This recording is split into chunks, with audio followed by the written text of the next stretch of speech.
Hey guys, my name is leilaniforgod and I'm back with another video. So a lot of people have been writing me, leaving messages, comments, and emails, bringing up a lot of exposing type of information about ahyal ban.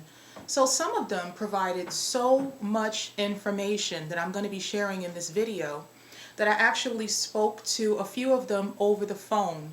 And altogether, I spent 5 hours talking to the Hebrew Mormonites. And they were very interested in exposing ahyal. But what I found very interesting is that they were all extremely demonically attached to the Book of Mormon. They think that they need to get together and use the Book of Mormon in order to disprove ahyal ban. Now, I've already gone over this multiple times. The Book of Mormon is a false doctrine. It is heresy and blasphemy against what the scripture says. In the scripture, in the Bible, it says that you first start with the scripture, and that's how you test people's spirit. If what they're saying, if they're claiming to be a prophet or something to that extent, that you test what they're saying against the scripture. And if what they're saying contradicts the scripture, that person is a false prophet. So I already stated, just the cover of the Book of Mormon alone says another testament of Jesus Christ. Now that contradicts the Bible. That contradicts the Book of Revelation, which is said to be the final testament of Jesus. Furthermore, there are several times throughout the scriptures where it is stated, do not add and do not take away from the scripture. So for Joseph Smith to come up with this Book of Mormon in 1830 and say that this is another testament of Jesus, he's adding to the scripture. Sadly, people who are Hebrew Mormonites, they are so indoctrinated by this Book of Mormon, they don't care about that. They're still going to go with the Book of Mormon. However, the information that they provided to me on ahyal ban was fascinating. So I'm going to have to say a lot of allegedly. I invited them to join me live at this time on my platform to say these things themselves. And when the time came, I called them, I texted them. They said nothing. They went silent. So I'm assuming that they want to proceed in a different way. However, I'm keeping up to my end of the bargain. I'm showing up at the time and the place that I said that I was going to be to reveal the information that they spent 5 hours dumping on me. So let's get into it. First of all, you have to understand that the way that they described ahyal ban, all of these different people, all of the things that they said about him and his character are extremely consistent with a narcissistic cult leader. Okay? Now, if you look up a narcissistic cult leader and just look up through Google the various, attributes and personality quirks and behaviors that they exhibit, which has been noted in cult leaders throughout history. There are so many cult leaders operating around the world right now. It's crazy. And so he fits the description of a narcissistic cult leader. I also want you guys to look into the BITE model, capital B, capital I, capital T, capital E. The BITE model is also a quick reference point to know if you're dealing with a cult. So look up a narcissistic cult leader personality, look up the BITE model, and see if his operation fits those descriptions. Now, according to what different people have said to me, he absolutely fits those markers. So people need to be aware that you're not only dealing with a false prophet, but you're dealing with a narcissistic cult leader. So let's get into some of the alleged information. So according to his double agents, he had told his followers that he is Moses. And he allegedly has people call him Moses. And they really believe that he is Moses. Sorry, I'm trying not to laugh here. I was told that ahyal tried to drag me about the fact that I wear makeup. Listen, I wear some lipstick. I might put some sparkles on my face. I would advise ahyal and his partner to wear makeup. Okay, you guys need it. I don't need it. When I wash my face, I still look exactly as beautiful as I look with the makeup. You guys, your insides are showing on the outside. Okay, so I'm gonna need you to start wearing makeup, ahyal. A few little sparkles, it would actually make you look better. All right, so that's just a little tip for you. Anyway, so according to Ohio Band's double agents, at some point in the past, Ohio would say he would never start a church, he would never form a 501c3. And at this point, he has formed a church and he has a 501c3.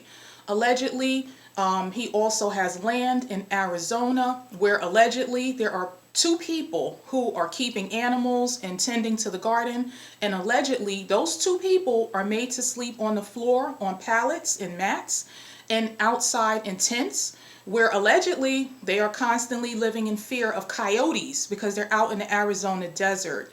And so allegedly, when these two people who are tending to Ohio's land, who Ohio allegedly does not visit the land himself, he just allegedly has his slaves work the land, that he told them if they're scared of coyotes, me. Okay. So allegedly, Ohio Band told his alleged slaves that if they are so afraid of coyotes, to pee around the tent that they sleep in, and that would keep the coyotes away. Okay.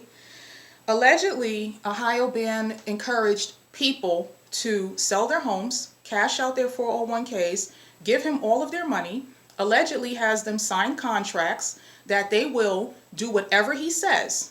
And the minute that they contradict him or call him out or challenge him, he kicks them off the land with nothing, with no money.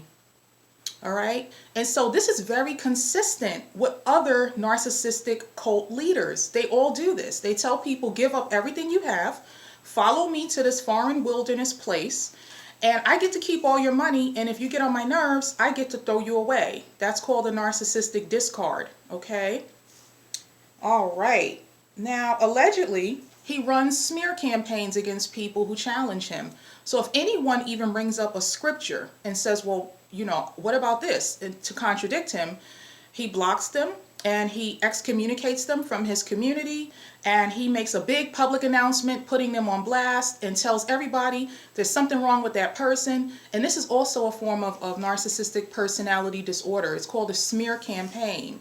All right, so allegedly he's done this to multiple people just because they offered up one little scripture that, showed that he was exposed for being a false prophet.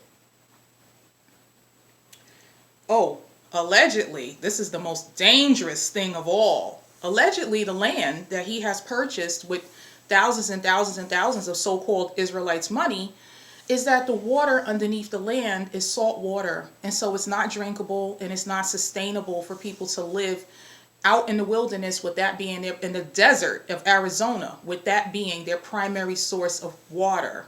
So if Ohio Band has purchased land allegedly that has salt water underneath it, allegedly, woo chow, he has allegedly wasted all the church's money. Okay, that's what you call a waste, a pure waste of money. Okay, so I feel sorry for those people who are allegedly drinking that water, living on that land, and have given up thousands and thousands of dollars and moved their life to Arizona to be with a demonic spirit. Allegedly. Now, let's see. What else do we have here?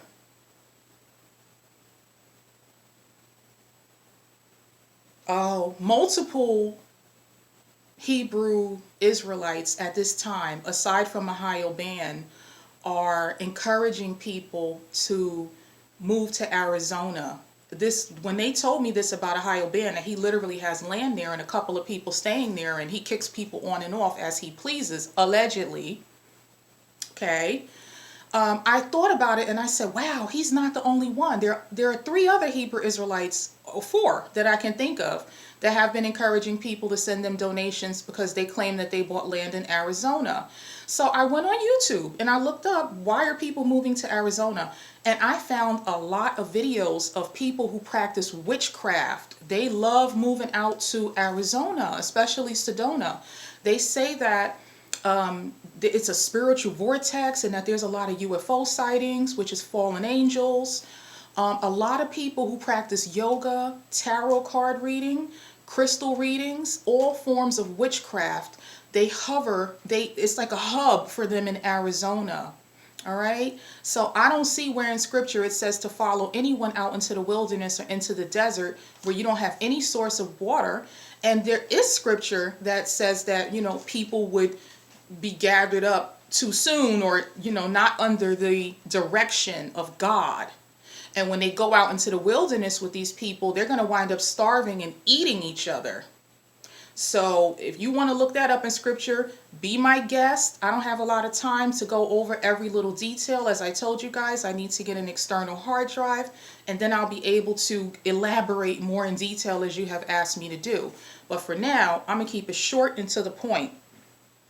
So the final thing that I want to say, aside from the fact that there's multiple cult leaders leading people, Hebrew Israelites in particular, to Arizona, to witchcraft territory in the wilderness with no water, this is what is called a scam, okay? When you have all of these things lining up, a narcissistic cult leader who only what he says goes, who cannot be contradicted, who ignores scripture, who has a system of hierarchy where he thinks that he is a religious figure. He thinks he's Moses. He thinks he's Jesus. He thinks he's King David.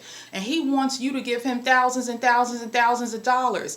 And he wants you to relocate and move your whole family somewhere that you don't even know is safe. That's not safe.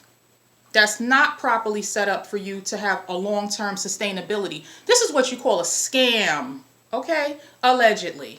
So I'm going to end with that. You guys pay attention. Learn what a narcissistic cult leader is. Learn what the bite model is. Because like I said, there's a number of not only Hebrew Israelite, but other religious leaders around the world who are running the same exact scam on people who read the Bible.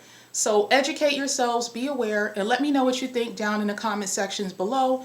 Please remember, I am asking people to send donations so I can purchase more equipment to expand my channel. Like, share, subscribe, and let me know in the comments down below what you would like me to cover in future videos. Take care of yourselves and stay blessed.